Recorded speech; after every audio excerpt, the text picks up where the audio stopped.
Jadi ada jalan yang kelihatannya baik.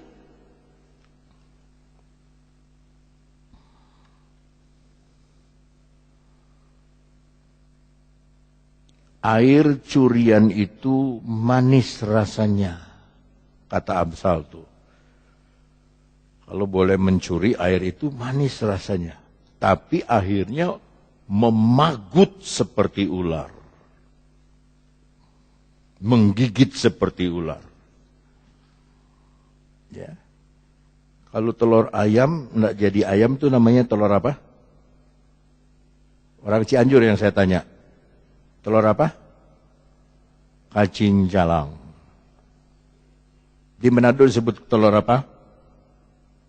Telur sudah ada ayamnya tapi nggak jadi ayam.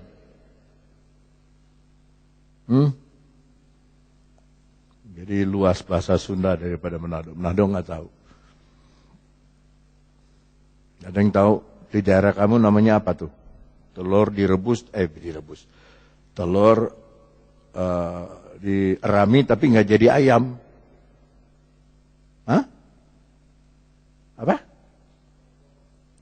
Yang keras kalau ngomong tuh hamba Tuhan tuh mesti jelas ya. Telur apa? Borok. Boroho. Hah? Apa? Coba yang ngomongnya berdiri saya supaya lihat mulutnya. Oh, bohong. Enggak, ini enggak bohong, ada anak ayamnya. Tapi tidak jadi gitu. Nah, itu jangan jadi seperti itu kita. Kelihatan ke gereja, tapi setengah matang. Nggak jadi.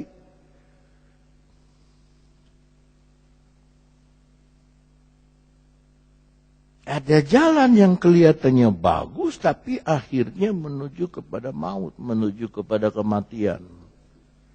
Jadi ada lagu bilang begini, bukan langkah pertama yang penting. Sambung. Tapi langkah yang terakhir. Tuh. Kan jalan itu harus dijalani, harus kita pakai langkah-langkah. Maka lebih baik orang Sunda bilang ngereyeh. Nggak cepat tapi terus maju. Ya, kalau petinju itu kayak Pacquiao. Dipukul tapi terus maju, dipukul terus maju. Akhirnya yang mukulnya kecapean, dipukul sama dia, jatuh. Dan dia maju terus. Nah itu saudara-saudaraku, kita harus begitu kalau ikut Tuhan. Jangan mau kelihatan senang, disangkanya bagus.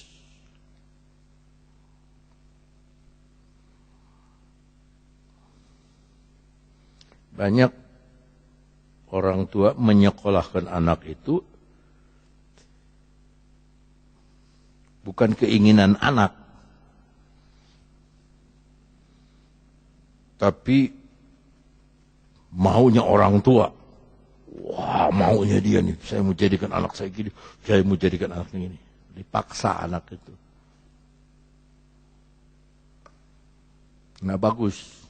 Hasilnya nanti nggak bagus. Ada di Jakarta seorang dokter gigi. Teman baik saya. Namanya Dr. Jimmy.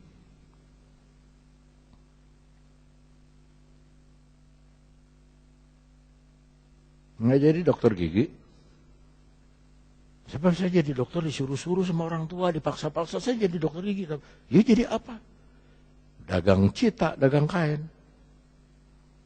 Dia punya hobi cuma satu, nyiksa pendeta. Maksudnya nyiksa pendeta tuh saya juga disiksa. Kalau saya masuk angin, dikerik sama dia. Kalau dikerik, saudaraku, bukan pakai benggol, pakai gelas kecil itu, dikerik. Saya sudah bilang, ampun, sudah sakit, kejam terus. Dia sudah dengar. Mana ada dokter gigi spesialis ngerik? Nggak ada, saudara-saudara. Maka itu jangan sampai saudara-saudara kita memaksakan kehendak, biarkan aja. Sebab Tuhan sudah tahu, dia mau jadi apa, dia bakal jadi apa, dia akan jadi, dia sudah tahu. Ayo, pikir, saudara sendiri sekolah, kan kita nggak sekolah tinggi. Tapi kan Tuhan pelihara. Jadi jangan takut hari esok, kata Tuhan Yesus. Pilihlah jalan yang benar. Maka Tuhan Yesus berkata, akulah jalan. Akhirnya apa? Jalan, kebenaran, akhirnya apa? Hidup. Jadi sebuah jalan yang dikatakan oleh Salomo, itu jalan yang berlawanan dengan jalannya Yesus. Papa saya dulu suka pimpin sangkuruku, pilih jalan salib, heran. Yang dipilih itu jalan salib. Jalan menyangkal diri. Jalan mengikut Yesus. Dan saya mau bersaksi pada pagi hari ini. Saya jarang bersaksi bahwa ikut Yesus itu nikmatnya luar biasa. Sungguh luar biasa. Tidak ada kertas yang saya pakai untuk catatan khotbah. Nikmat luar biasa. Karena dia ngomong terus. Nih. Ngomong. Nih. Ngomong. Nah. Saya mau khotbah tuh ayat sebelumnya. Tapi Tuhan suruh bawahnya. Tuhan, saya mau baca ayat 14-nya. Dia suruh ayat 15-nya.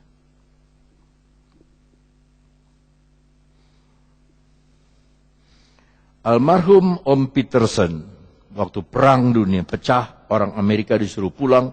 Dia pulang dari Palembang sampai ke satu jalan. Ada dua jalan. Cagak. Supir tanya, mau pergi kemana? Mau ambil jalan yang kiri, mau ambil jalan yang kanan. Dia lihat jalan yang kiri itu licin. Bagus, aspal, ada aspal. Dia lihat jalan yang kanan itu tidak terlalu bagus. Dia sembahyang, Tuhan yang mana jalan yang saya harus pilih? Tuhan bilang kanan. Dia tanya teman-temannya, kanan oke, kanan oke, setuju kanan. Ke kanan, langsung ke pelabuhan. Ke kiri langsung sarangnya Jepang di situ, lagi kumpul. 2 kilometer sudah sarang markas Jepang di situ. Jadi kalau kita ikut Tuhan, bimbingan Tuhan, Dia membimbing kita di jalan yang benar. Sebagai ayat yang terakhir, Mazmur 23.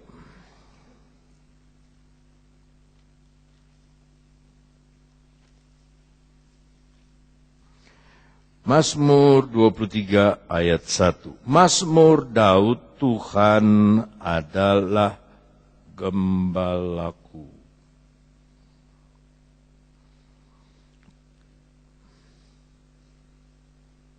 Sudah? Sudah? Tak akan kekurangan aku. Ia membaringkan aku di padang yang berumput hijau. Ia membimbing aku ke air yang tenang. Ia menyegarkan jiwaku, sama-sama. Ia menuntun aku di jalan yang benar oleh karena namanya. Bahasa Inggris, demi namanya. Nah, saudara sekarang ada di gereja, itu jalan yang benar.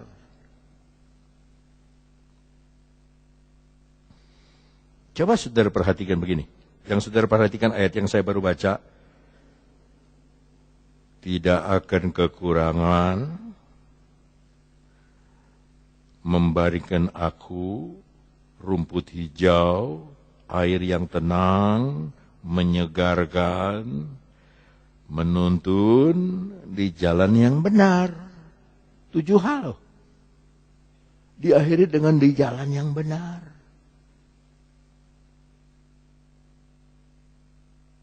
Nah, keadaan Indonesia sekarang ini sedang di ujung tanduk. Libya saja yang 40 kali lebih makmur dari Indonesia. Bisa perang saudara. Tunisia, Libya, Mesir, Israel aja diserang. Israel punya kedutaan besar, nggak sopan itu. Diserang sama rakyat. Tarik. Ya. Syria, rakyat sendiri ditembakin. Turki, Tunisia, Yaman, pecah jadi dua. Negara Arab semua.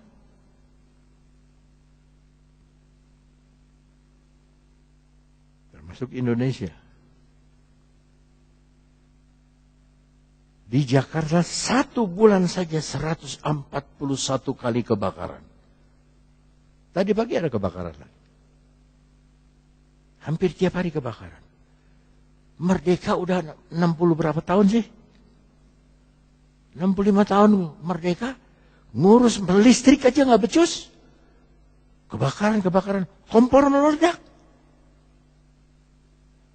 Ribut. Ini bupati mau halal bihalal di Gorontalo dibubarkan. Siapa yang bubarkan? Satpol PP. Satpol PP bisa lebih tinggi dari bupati sekarang nih. Ribut. Di mana-mana. Saya kalau ke Jakarta, orang Jakarta bilang, oh yuk di mana ada keributan di Cianjur? Di Cianjur ribut di mana? Di televisi ribut katanya Cianjur. Di mana? Cianjur tuh macam-macam. Ada warung kondang, ada Blackback, ada warung Kiara, ada Solok Pandan, ada Salah Eri. Di mana ributnya? Wah, saya nggak ngerti. Koyo ngomong apa? Iya, itu ributnya di Cianjur itu di mana? Di Cibeber, di Cianjur Selatan juga disebut di Cianjur. Jadi saya nggak tahu. Pokoknya Cianjur ribut. Tuhan bilang gunung dipindahkan. Digerapi kan? Jogja aja, dari Jogja dipindahkan ke dekat rumah saya. Toko Jogja, wah luar biasa.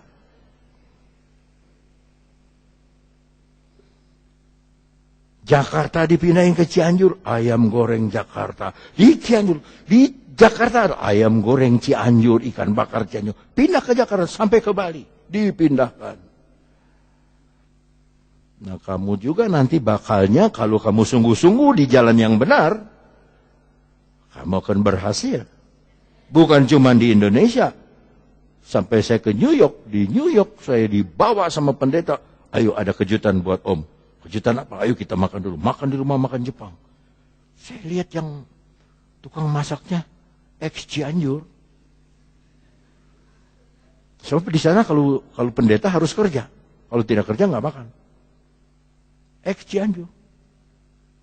Wah dia makan pakai api. Makanan Jepang. Saya diam aja lihat dia. Saya diam aja saya ngomong. Bagaimana om? Menurut pendapat om? Ya saya bilang. Ya saya cukup senang lah. Pokoknya kamu tidak meninggalkan api Roh Kudus. Sebab dari api Roh Kudus sampai api bakar-bakaran begitu sudah. Ada jalan yang kelihatannya baik, tapi menuju kepada maut. Ada jalan yang menurut perasaan kita, saya nggak mau ini jalan salib. Ini sampai Petrus jaga, Yesus jangan ke salib. Itu bukan jalanmu. Petrus jaga begini, jangan ke salib. Apa Yesus bilang, pergi ke samping, hei iblis. Dia tetap ikut jalannya Tuhan. Aduh, boleh nggak saya tambah lagi satu? Yesaya 40.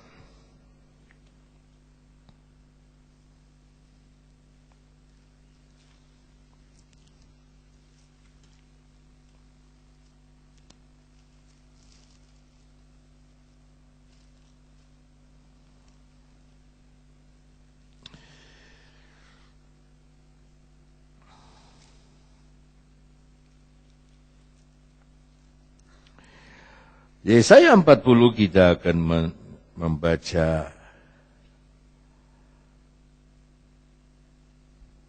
ayatnya yang ke-10 dan 11. Lihat, itu Tuhan Allah, ia datang dengan kekuatan dan dengan tangannya ia berkuasa. Lihat, mereka yang menjadi upah jerih payahnya ada bersama-sama dia. Dan mereka yang diperolehnya berjalan di hadapannya. Seperti seorang gembala, ia menggembalakan kawanan ternaknya dan menghimpunkannya dengan tangannya. Anak-anak domba di pangkunya, induk-induk domba dituntunnya dengan hati-hati. saudara tuh dituntun sama Tuhan tuh dengan hati ya seperti gembala menuntun domba. Ingat, Tuhan tuh menuntun saudara dengan hati supaya saudara tidak cedera, supaya saudara tidak celaka, tapi saudara memiliki apa yang Tuhan miliki. Sekian firman Allah, mari kita berdiri bersama-sama.